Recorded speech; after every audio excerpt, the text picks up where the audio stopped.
অস্থিতিশীল পরিবেশের জন্য উস্কানি দিলে আপনারা সেই উস্কানিতে পা দিবেন না। যেহেতু পরীক্ষা চলছে, ততক্ষণ পর্যন্ত পরীক্ষা শেষ হবে না, ততক্ষণ পর্যন্ত আপনারা সবাই শান্ত থাকবেন, ধৈর্য ধারণ করবেন। ইনশাআল্লাহ যারা গুপ্ত রাজনীতি করবে, ক্যাম্পাসকে অস্থিতিশীল করার চেষ্টা করবে, আমরা কঠোর হাতে তাদের প্রতিহত করব ইনশাআল্লাহ। সংগ্রামী সমাবেশ আমরা সবাই ধৈর্য ধারণ করব, শান্ত থাকব।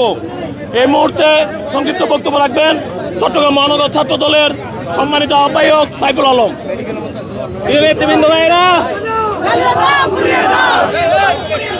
আমরা এখানে দেখছি ছাত্র দলের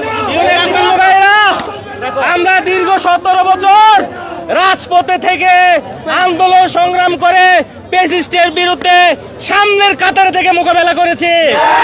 আমরা বিগত 17 বছরে কোন রকম গুপ্ত ছিলাম না, লুঙ্গির নিচে লুকিয়েছিলাম না, কখনো হেলমেট কখনো মাস্ক পরে হাঁটাহাঁটি করি, আমরা বুক ফুলিয়ে রাস্তায় রাজপথে ছিলাম। আপনি যদি গুপ্ত না হন তাহলে গুপ্ত দেখেন আপনার গা জ্বলে উঠেছে। আপনারা গুপ্ত বলে আজকে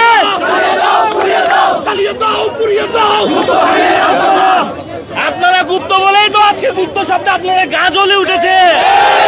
আজকেও তার প্রমাণ দিয়েছেন। আপনারা গুপ্ত থেকে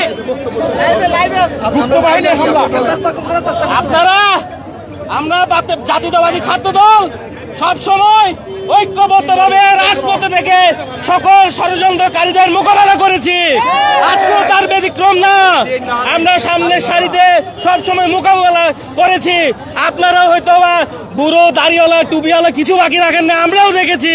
কিন্তু আপনারা পরিকল্পনাভাবে আজকে যা করেছেন তা মেনে নেওয়ার মতো না।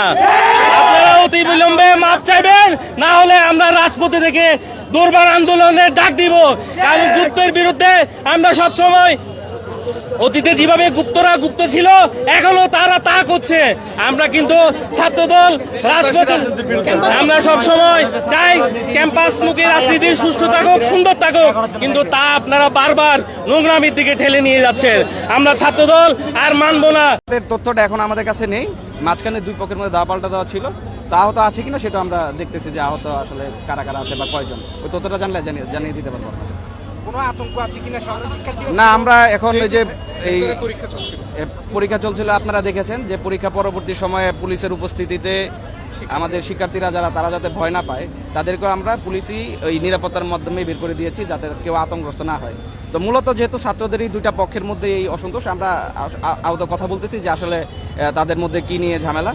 তো আপাতত আমরা ধারণা করছি যে এখনো কোনো শঙ্কার কোনো পরিস্থিতি নেই, পুলিশের উপস্থিতি আছে এবং আশা করতেছি যে এখনো যে লোকজনের জমায়েত আছে তারা অল্প কিছু সময়ের মধ্যে। আপনারা কি জেনেছেন কি নিয়ে মূলত তাদের মধ্যে সংঘর্ষ? এটা এখনো জানা যায় নাই, তবে ছাত্রদের দুটো গ্রুপ তাদের নিজেদের মধ্যে হয়তো বা কোনো বিষয় নিয়ে মনোমালিন্য ছিল, যারই অংশ হিসেবে এই আমরা যতটুকু জেনেছি একটি গ্রাফিতিতে গুপ্ত শব্দ লেখাকে কেন্দ্র করে মূলত সকালবেলায় এটির আসলে উৎপত্তি যে সবাই জানে, বাট আপনারা এখন পর্যন্ত জানতে পারছেন না। আমরা এটার সত্যতা জানার চেষ্টা করছি যে আসলে কোন ঘটনা থেকে উৎপত্তি। আমরাও বিভিন্ন তথ্য পাচ্ছি, তো এক্স্যাক্টলি ঘটনার সূত্র আসলে কোন ঘটনা দিয়ে শুরু সেটা যাচাই করার মাধ্যমে আমরা আপনাদেরকে জানাতে পারবো আশা করি। আপাতত হলো আমরা যেহেতু এই জায়গায় বিভিন্ন গ্রুপের উপস্থিতি ছিল, আমাদের প্রাথমিক কাজ হলো লোকজনদেরকে সরিয়ে দেওয়া। তা আমরা তাদেরকে সরিয়ে দিয়ে তারপরে আসলে যাচাই করার চেষ্টা করবো যে সূত্রপাত কোন জায়গা থেকে শুরু হয়েছে এবং রাজনৈতিক ধারার মতো আমরা কিন্তু লাঠি সোঁটা এবং ইট পাটকেল আবারও দেখতে পাচ্ছি হাতে হাতে। এটা না আমাদের আছে এবং আপনারা তো দেখতে পারবেন লাঠি সোঁটা সহ আমার সামনে যদি কেউ থাকে আমি তাদেরকে নিবৃত্ত করেছি। তো এরকম যদি থাকে আমরা ব্যবস্থা নিচ্ছি, আমরা ব্যবস্থা নিচ্ছি।